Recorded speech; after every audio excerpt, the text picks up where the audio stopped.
Last summer, 4 Tamil workers were given work permits to come here to Toronto to work as sculptors on a prominent temple. CBC has spoken to 2 of the workers who are now back in India. They say they slept in the basement by the boiler in cots infested with bed bugs. They also say they weren't given proper meals. Plus, they were working 20 meters in the air, and they say they weren't provided harnesses. Finally, they say they worked up to 60 hours a week and didn't get overtime pay. Eventually, a member of the congregation of the temple learned of their alleged conditions and contacted a Tamil labor group. If it was 20 years ago when I was young, I might have just burnt the temple down.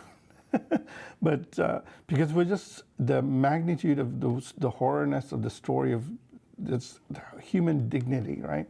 The labor group started to help them, but shortly after they had that meeting with the workers, a major twist. The 2 workers we spoke to say the chief priest at the temple sent them home to India prior to the conclusion of their contract. Now, in a statement to CBC Toronto, the temple says no overtime was worked and no complaints were made to them. All of these are just allegations at this point, but a Toronto law firm has now taken on the case of the 2 migrant workers. Chris Glover, CBC News, Toronto.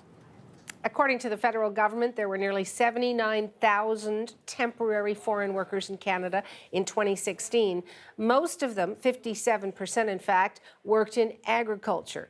33% were classified as working in other categories, and 10% were live-in caregivers.